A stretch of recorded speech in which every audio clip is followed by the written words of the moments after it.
मीनू जी, हम मुझे एक दो चीजें बताइए। एक तो चीज यह है कि ये लोग रथ यात्रा इनको इतना अच्छा लगता है, इनको शायद बार बार लगता है कि अडवाणी जी की रथ यात्रा से ही इनका रिवाइवल वापस आया था।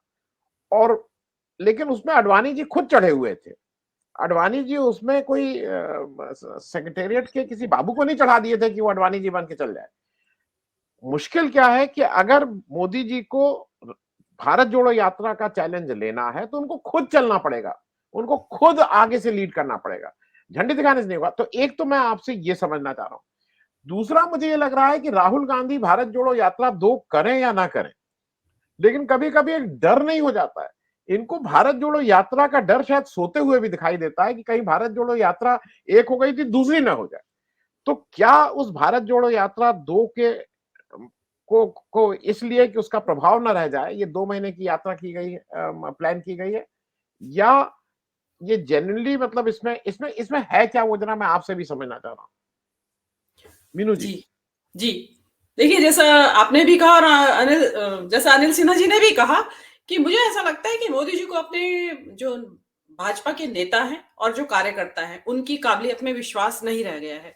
और मोदी जी को जो काबिलियत में विश्वास है, वो या तो कांग्रेस छोड़ के जो इनके यहाँ नेता आए हैं, उनकी काबिलियत में विश्वास है, या फिर नौकरशाहों की काबिलियत में विश्वास है। आप देखिए, इनके राज्यों के मुख्यमंत्रियों में कई कई और जो बड़े पदों पे आसीन लोग हैं, वो कांग्रेस छोड़ के आए हुए लोग हैं। और केंद्रीय मंत्रिमंडल में भी बड़े प्रमुख पदों के ऊपर नौकरशाहों की वहां पे विराजमान हैं। तो मोदी जी को, क्योंकि नौकरशाहों को कंट्रोल करना, क्योंकि बाय नेचर ओबीडिएंट होते हैं वो, तो उनको वो ज्यादा आसान लगता है कि बजाय अपनी पार्टी का कोई नेता इस कदर उनके सामने एक टॉल, उनको अपने से टॉलर नहीं चाहिए, अपने से बड़ा लकीर सामने नहीं चाहिए कि कोई अच्छा परफॉर्म कर जाए और वो उसको आउट परफॉर्म कर दे। तो वो उसको उस सब चीजों के मद्देनजर उन्होंने नौकरशाहों को अंतिम तौर पे लगाया है कि भाई इनके जरिए मैं अपनी योजनाओं को दुनिया तक, जन जन तक पहुंचाऊंगा। दूसरा, इसमें एक कारण जो और लगता है, जो मेरी मेरी अपनी समझ ये कहती है कि मोदी जी इन जितने भी नौकरशाह हैं इस देश के, उनको एक मैसेज दे रहे हैं। उनको ये एक राजनीतिक ट्रेनिंग दी जा रही है कि भाई तुम सबको राजनीति में आना है, भाजपा ज्वाइन करनी है, और भाजपा की राजनीति रथ यात्राओं की राजनीति है। तो आप ज्वाइन करने से पहले वो ट्रेनिंग ले लें, ताकि फ्यूचर में आप जब ज्वाइन करेंगे भाजपा को, तो आपको इस तरीके से ये रथों का संचालन करके और पब्लिक तक पहुंचाना होगा। उससे दो फायदे हैं कि एक तो वो भाजपा का होगा नौकरशाह, उस वक्त ज्वाइन कर चुका हो जब जब वो भाजपा को, और दूसरे कि एक जब इतने बड़े ऑफिसर के मुंह से जब जनता सुनती है किसी पार्टी की नीतियों के बारे में, किसी पार्टी के प्रोग्राम्स के बारे में, तो वो ज्यादा उसके ऊपर अच्छा इंप्रेशन पड़ता है। नेताओं के बारे में तो ये हो जाता है भी जुमलेबाजी है, चुनावी वादे हैं, पता नहीं पूरा करेंगे, झूठ बोल रहे हैं। लेकिन अगर कोई बड़े ऑफिसर, आईएएस आईपीएस ऑफिसर्स अगर बोल रहे हैं किसी योजना के बारे में, मोदी जी के बारे में, डेफिनेटली गुणगान भी करेंगे। और जैसा आपने कहा कि भगवा कपड़े ही पहन ले, तो आप क्या रोक सकते हैं। तो उनको ज्यादा विश्वास बढ़ेगा और इनडायरेक्टली वो समझेंगे कि ये भाजपा के लोग हैं।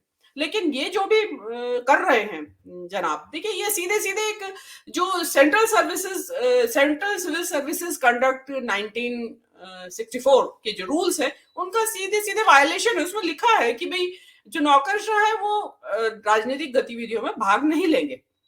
तो यहाँ तो आप राजनीतिक गतिविधि में उनको लगा रहे हैं सीधे। और जो इंदिरा गांधी का तो इलेक्शन ही इसलिए डिस्क्वालीफाई हो गई थी वो, कि भाई उन्होंने एक नौकरशाह ने उनके मंच में सहायता कर दी थी कुछ बिछाने में, और या फिर कुर्सियां बिछाने में कुछ मदद कर दी थी।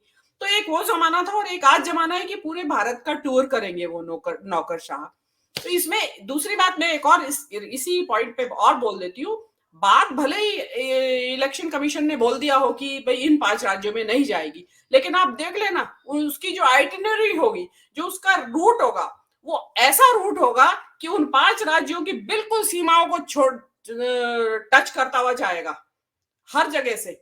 और वो जो होता है ना भाई, घोड़े के पैर, जब इतने सारे घोड़े चलेंगे तो धूल उड़ेगी, तो वो धूल उड़ के डेफिनेटली जो चुनावी राज्य हैं उनमें जाएगी। इनका ये इसका प्रोग्राम है। और रही भारत जोड़ो यात्रा से जोड़ने वाली बात, मोदी जी खुद अगर चल रहे होते तो भी ये माना जाता, चाहे रथ में चलते या कैसे भी चलते, तो माना जा सकता था कि आप जनसंपर्क करना चाहते हैं राहुल गांधी की तरह। लेकिन ये तो कोई जनसंपर्क हुआ नहीं, ये तो आप इस ऐसा प्रॉक्सी जनसंपर्क नहीं होता है कि आपने नौकरशाह लगा दिए कि वो आपके बिहाफ पे पब्लिक से संपर्क करेंगे। ये उनका रॉन्ग आइडिया है। और सिमिलरली जो शाइनिंग इंडिया जैसा ये आइडिया लग रहा है, विकसित भारत उन्होंने हिंदी में कह दिया और वो वहां पे शाइनिंग इंडिया वर्ड था। तो वो चीजें अभी भी शायद वो उस हैंगओवर से निकले नहीं है। उनको लगता है कि शायद हिंदी में बोल के ज्यादा प्रभावी हो जाएगा, बट जबकि ऐसा होता नहीं है। अब लेकिन मोदी जी हैं, वो सर्वज्ञ है, सर्वज्ञानी, और इवेंट बाजी उनको आती है। हो सकता है इवेंट का कुछ असर पड़ ही जाए। जी आनंद वर्धन जी। मीनू जी, एक दो चीजें बताइए। जो एक तो जो जिगर साहब ने कहा, मैं उसको बता दूं। अच्छा, एक मेरे दर्शक बार बार कह रहे हैं भाई चौवा बोल दिया, आप यूपी से हैं। मैं यूपी से हूं। मैंने शायद भाषा में चौवा ही बोला जाता है, चौका हम लोग नहीं बोलते, हम लोग चौवा बोलते हैं। खैर, मैं एक चीज और बता दूं जिगर साहब। मैं अपना पिछले 3-4 वर्षों का अनुभव बता दूं। बहुत कहीं कहीं कोई बुला लेता था मुझे, और जब मैं जाता था, मेरा 90% एक्सपीरियंस था वो दोबारा नहीं बुलाता था। उसको लगता था यार ये आदमी कहां से कहां आ गया, ये तो अपने मन से उल्टा बोल देता है। लेकिन अब रिपीट हो रहे हैं। अब वो कुछ लोगों जगह फिर से रिपीट हो रहे हैं, तो वो एक सेंस आ रहा है। मैं मंच की बात कर रहा हूं। मान लीजिए ये तो भाई एक काम है, कुछ लोग, लेकिन मंच पे कुछ जगह मुझे भी ये लगा कि भाई आपने मुझे फिर से क्यों बुला लिया, क्योंकि मेरा तो रिकॉर्ड ये है कि आप दोबारा मुझे बुलाया नहीं जाता है। खैर, मीनू जी, मुझे दो चीजें, एक चीज ये बताइए, जो ईडी की रेड ये कर रहे हैं, तो आपको क्या लग रहा है कि ईडी की रेड करने से इनके वोट बढ़ रहे हैं कि वोट कम? क्योंकि अब लोग डर के आगे पहुंच चुके हैं। इलेक्शन जब शुरू हो जाता है तो डर खत्म हो चुका होता है। दूसरा, जो एक राहुल गांधी और सतपाल मलिक एक बार बार कर रहे थे, और वो उन्होंने नाम लिए बिना कहा कि 20,000 करोड़ रुपए तो इसके हैं, और कैसे कैसे उन्होंने बात की, और साफ इंडिकेशन था। तो ये 20,000 करोड़ रुपया वाला मामला अभी और बड़ा होगा। लोग पूछने लगेंगे कि भाई, आप जो धनंजय जी कह रहा हूं, बहुत से हम सब लोगों को ये लगता है कि ये शायद सेठ के ना होके नेताजी के हैं। और ईडी की रेट से अब पॉइंट ऑफ मतलब डिमिनिशिंग रिटर्न हो गया, उल्टा अब होने लगा है कि ईडी की रेट आप करते हैं तो आपका नुकसान हो रहा है इन दोनों चीजों पे। जी, मैं सबसे पहले तो एक बात आपसे कहना चाहूंगी। भदेश की चर्चा हो रही है यहाँ पे, तो मेरा एक रिक्वेस्ट है आपसे भी और सभी यूट्यूबर्स से कि वो भदेश शब्द को मान्यता उस हाल में दें जबकि अपनी बात को एक्सप्रेशन देने के लिए उसकी जरूरत पड़े। कई बार आप पॉलिश्ड लैंग्वेज में अपनी बात कन्वे नहीं कर पाते, इसलिए मुहावरा बोले या कुछ कहावत बोले तो वो ज्यादा अच्छे से कन्वे हो जाती है। तो आपकी बात पे आते हैं। आपने कहा कि भाई ईडी की रेड्स जो चल रही हैं, या और दूसरा आपने अंबानी के बारे में पूछा है। देखिए, ये मोदी जी को ये लगता है कि शायद मैं ईडी की रेड डालते ही उस नेता को मैं अपराधी घोषित कर देता हूं दुनिया की नजर में, मतलब पब्लिक की नजर में। जो वोटर्स हैं उनको ये लगता है कि जैसे भी राजस्थान में उनको ये लग रहा है कि बस पब्लिक की नजर में अशोक गहलोत और उसका पूरा मंत्रिमंडल दोषी सिद्ध हो गया है। देखिए, अब उल्टा हो गया है। इस वक्त ईडी को लेके पब्लिक हंसी ठिठोली करने लगी है। लोग तरह तरह के जोक सुनाते हैं, मजाक करते हैं, यार ईडी आ जाएगी। मतलब लोगों को अब ये लगता है कि ईडी नहीं कोई गली का गुंडा उंडा है, जैसे भाई बुला लिया आपने उसको मदद करने के लिए। तो कि मोदी जी इस तरह से इस्तेमाल कर रहे हैं कि भाई मेरी तो बस सुन नहीं रहा है कोई, ना मेरी चल रही है इनके ऊपर नेताओं के, तो भाई ईडी तू आ जा मेरी मदद करने के लिए। तो इन्होंने उसको एक इंस्टीट्यूशन जिसको कि ट्रांसपेरेंट माना जाता था और जिसकी इंटीग्रिटी बियॉन्ड डाउट थी, इन्होंने उसको डाउनग्रेड कर दिया है। मतलब लोग अब ईडी की मखौल उड़ाते हैं, एक ऐसी इंस्टीट्यूशन। देखिए आनंद वर्धन जी, आप लोग सभी जानते हैं कि पहले ईडी का नाम यदा कदा सुनने में आता था, कभी कभार, वो भी कोई विदेशों में मनी लॉन्ड्रिंग कोई विदेश से हुई और बहुत बड़ा कोई घोटाला हो गया आर्थिक, और सनसनी फैल जाती थी पूरे देश के अंदर। लेकिन आज एक ईडी का जो है कि हर वक्त, हर दूसरे दिन, मैं तो ये कहूंगी हर दूसरे घंटे में ईडी का नाम सुनाई दे रहा है। तो मोदी जी ने जो ये इस तरह की संस्थाओं को, जो सीबीआई है, आईटी है आपका, और नहीं तो कुछ बुलडोजर भी एक संस्था बना दी है इन्होंने, तो वो उस तरह का इन्होंने एक जो नया एक फॉर्मेट निकाला है रूल करने का इस देश को, तो वो जनता पसंद नहीं करेगी। इस देश की जनता इस तरह के अहंकार और दबाव और जो होता है ना, जिस तरह की आप शक्ति प्रदर्शन कर रहे हैं उनके ऊपर एक तरीके से, तो वो उसको रिजेक्शन दिया जाएगा। और आजकल कोई नहीं मानता है कि जो आपने ईडी की रेड से ही व्यक्ति अपराधी घोषित हो जाएगा और जनता की नजरों में गिर जाएगा।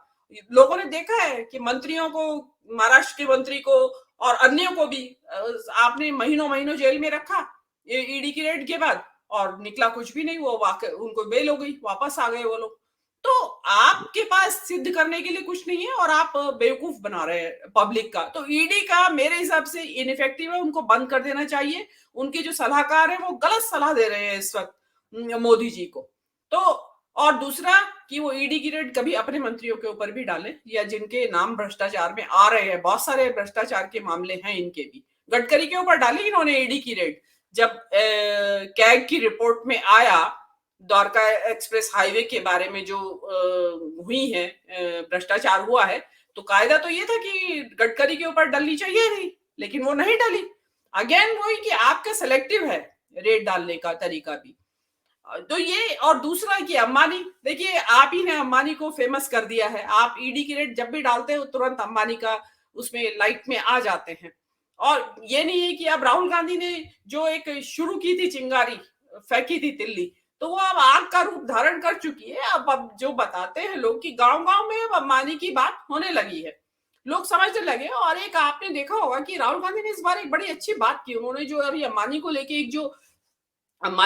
उन्होंने जो अभी एक वो प्रेस कॉन्फ्रेंस की थी ये कोयला घोटाले के ऊपर, जो न्यूजीलैंड से जो इंडोनेशिया से जो इंपोर्ट कर रहे थे, उसके बारे में उन्होंने इसको, अंबानी के मुद्दे को सीधे सीधे जनता से जोड़ा था।